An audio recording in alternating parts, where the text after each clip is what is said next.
Of all the legendary figures to emerge from the rich tapestry of ancient philosophy, few command as much enduring respect and fascination as Marcus Aurelius, the Roman emperor who ruled from 161 to 180 AD, and who has been immortalized in history as the last of the revered five good emperors.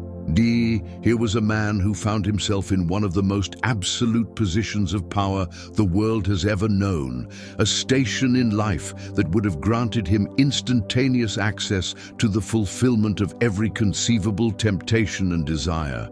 Yet he consciously and deliberately chose a different path, dedicating his entire life and rule to the unwavering principles of fairness, justice, and profound self-discipline. It was during the immense pressures of his rule, a period marked by relentless wars and immense political complexity, that Aurelius somehow found the time and mental clarity to construct a series of deeply personal autobiographical writings. This collection, now universally known as the Meditations, has transcended its time to become one of the single most important and foundational texts within the entire canon of Stoic philosophy. Within its pages, Aurelius does not preach or lecture.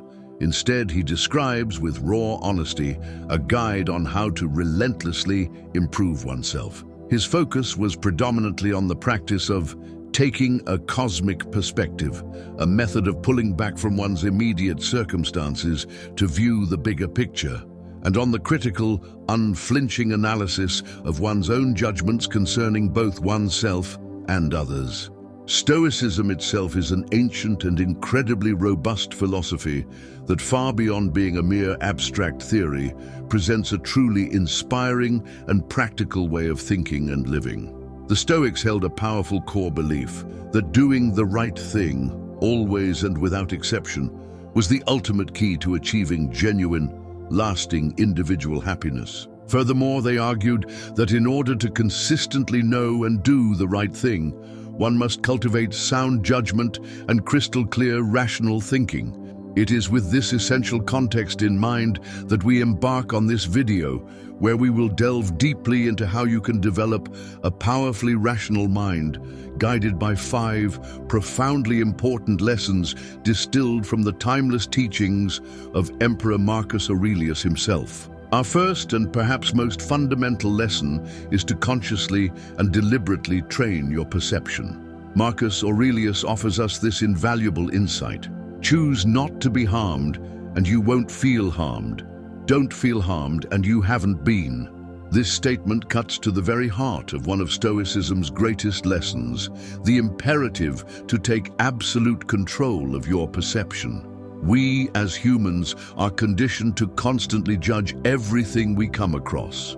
Every event we experience, every person we meet, every sight we see, all of them are instantly assigned a value judgment. Something is deemed either bad or good, boring or fun, beautiful or ugly, and so on. Unbeknownst to us, this is an exhaustingly relentless practice, and one that invariably shapes our lives for the worse. For instance, if you judge every single interaction you have on a particularly challenging day as awful, you effectively grant the entire day an even more negative and heavy character. If you label a party you attended as boring, that is all it becomes in your memory, that one boring blot on your week. We frequently allow our initial judgments to be hijacked by our transient emotions, which means they are almost never entirely rational. Moreover, this tendency to judge is often accompanied by a habit of speaking in metaphors and hyperboles that dramatically exaggerate reality. A heartbreak becomes, "My heart was shattered into a million pieces," rather than the more factual, "This person's feelings for me changed." This way of speaking, and more importantly, this way of thinking, actively shapes how we feel.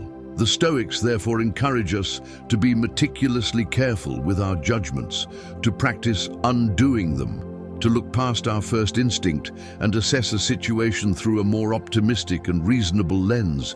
You can reframe that boring party as an opportunity to have seen a new place and met new people.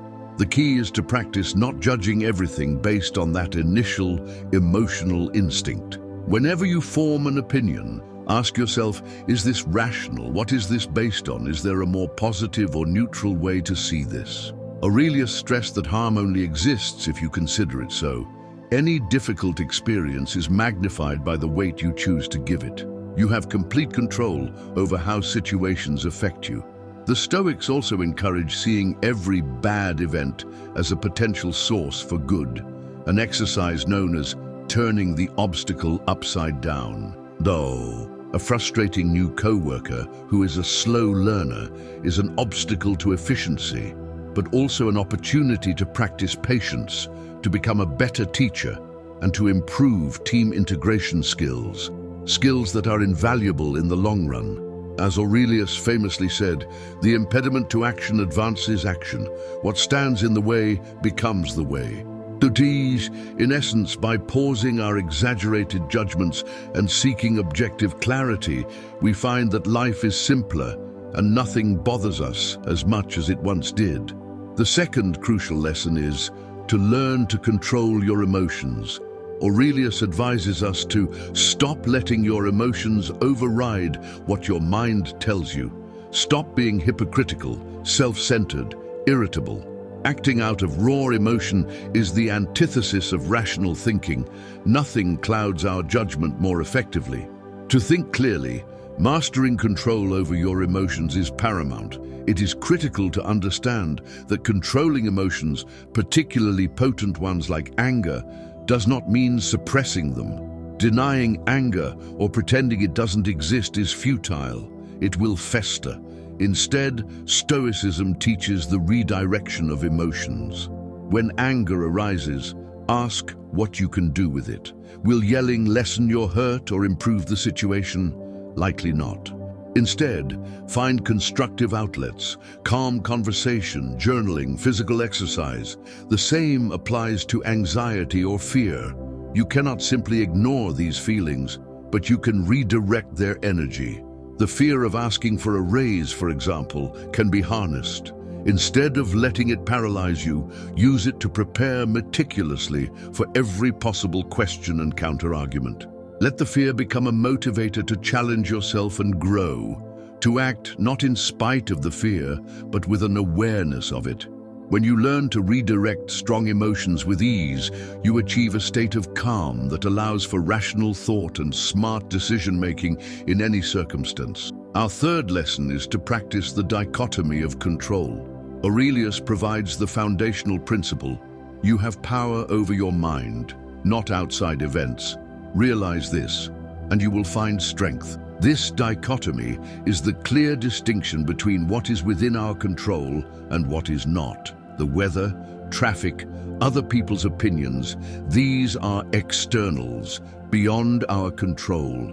Our own actions, our responses, our efforts, these are within our domain. Whenever faced with a difficult situation, the first and most important question to ask is, what can I actually control? What is within my power to change? Focus your energy solely on those elements and learn to accept and embrace everything else without allowing it to affect your peace of mind. A vital part of this practice is amor fati, a love of fate. This means embracing life unconditionally, loving whatever circumstances it brings, because you cannot escape fate. If you are rejected for a job, instead of despairing, investigate the reason. If it was a failing on your part, that is within your control to improve for next time. If it was an external factor like nepotism, it was never within your control to begin with, and therefore not worth your emotional energy. Furthermore, measure your success by internal metrics you can control, e.g., the quality of your work, the effort you put in, rather than external ones you cannot, e.g., sales figures, public opinion. By focusing only on what is yours to control and accepting all else, you find an instant and profound clarity of mind. The fourth lesson is to keep virtues in mind. Aurelius urges us to dig deep within yourself, for there is a fountain of goodness ever ready to flow if you will keep digging. A virtue is an excellence of character, morally good behavior that benefits not only you and those around you, but the greater good. The Stoics believed in an interdependent universe where everything is connected. Therefore, what is best for the whole is ultimately best for the individual. Acting virtuously is thus the pinnacle of rational behavior. To guide this behavior, one must keep the four cardinal virtues of Stoicism always in mind: wisdom, justice, courage, and temperance. Wisdom is the ability to use logic and clear thinking to discern what is truly good, bad, or indifferent. Justice is the duty to do what is right and fair for others, ourselves, and society. Courage is not the absence of fear, but the will to take right action in spite of it. Temperance is moderation and self-restraint, the discipline to choose long-term well-being over short-term gratification. The Stoics divided all things into goods, virtues, evils, vices, and indifference, everything else. By always seeking the good and avoiding evil, you are guaranteed to be acting rationally. This virtuous life creates a calm, grounded, and untroubled mind, free from the agitation of poor choices and moral failings. Finally, the fifth lesson is to always consider the big picture.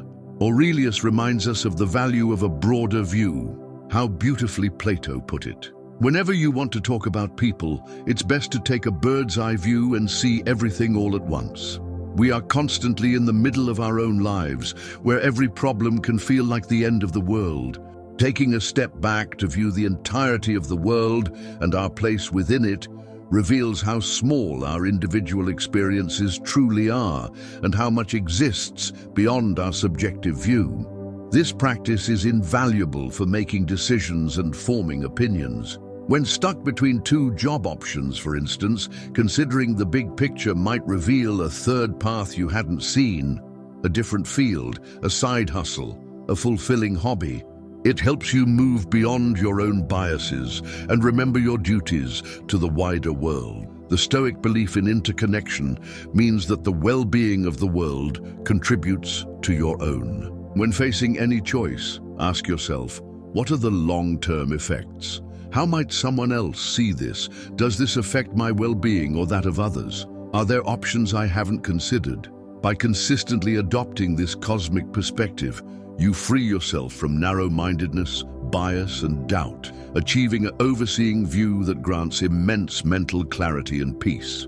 If you found these insights from the mind of a Roman emperor valuable, please explore our Full Philosophies for Life playlist. For more videos designed to help you find success and happiness using ancient philosophical wisdom, don't forget to subscribe. Thank you so much for watching.